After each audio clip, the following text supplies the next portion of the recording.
Alright, so here we have some images. This should be pretty quick.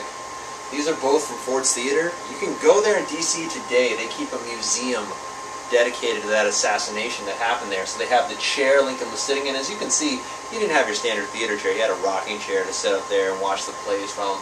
Nice, very comfortable. Didn't save him from getting shot. Too bad. They also have the balcony, which is still draped with American flags today.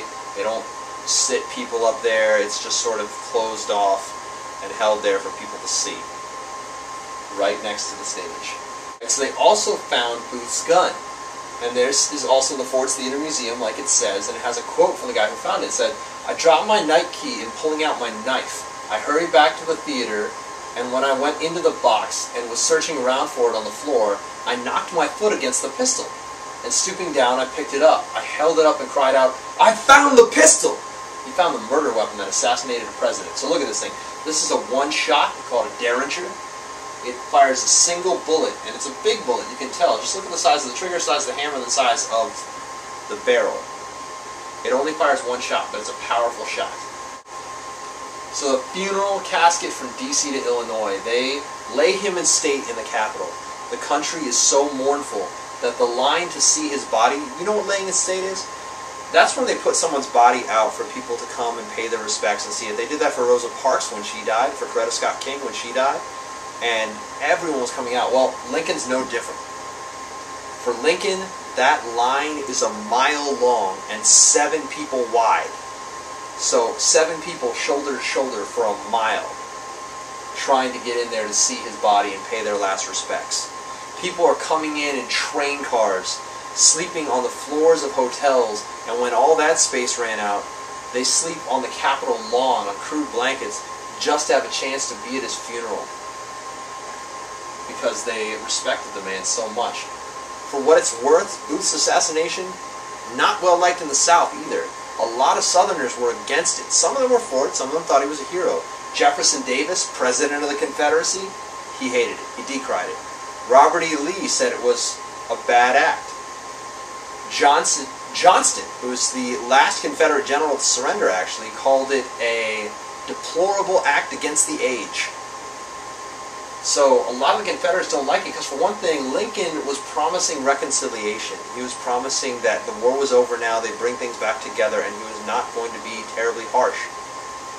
With Lincoln's death, they're going to bring down the wrath of a very angry North on the South. And you're going to see as we learn about the Reconstruction, it's not pretty.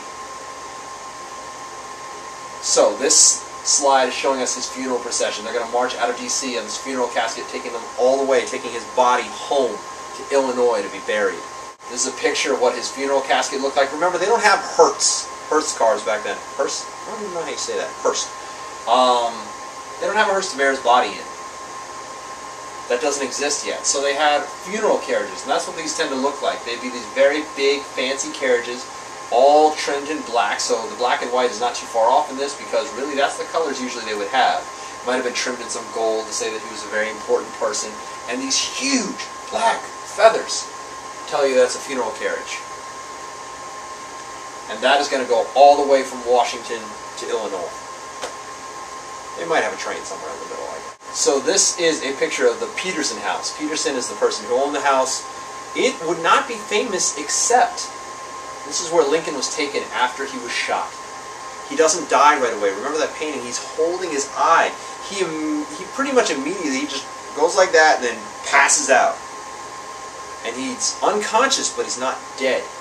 They take him to the Peterson house across the street. They lay him in this bed, and doctors are there quickly trying to work on him. But the bullet has gone through his brain and lodged behind his eye. There's really nothing they could have done.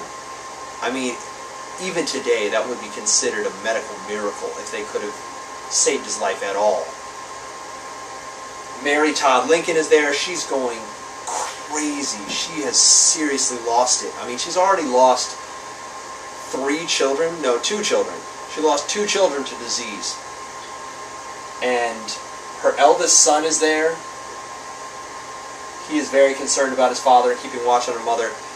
The youngest son, Tad Lincoln, who Abraham was very fond of, was sent away to another play that night. He was watching a kid's play, Aladdin and His Magic Lamp. And Mary Todd Lincoln's going crazy saying, oh, if only Tad were here, he would speak to Tad. Of course, Lincoln couldn't speak. He was unconscious and he's never going to wake up. So here's a painting, famous painting, showing all these officials, these important people, and the doctor, the military doctor, surrounding Lincoln's bedside. Actually, several of these people are going to be doctors. He has a whole team working on him. There's Mary Todd Lincoln, obviously clearly distressed.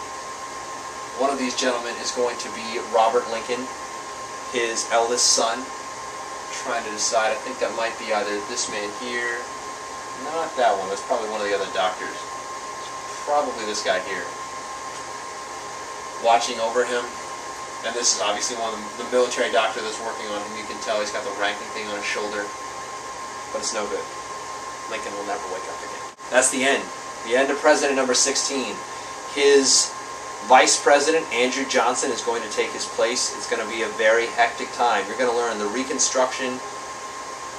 We call it the Reconstruction because it's like we're rebuilding the nation.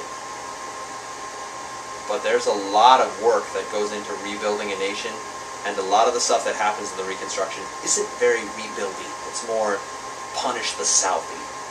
So you'll see how that flips out as our lessons go on. Alright, that's it.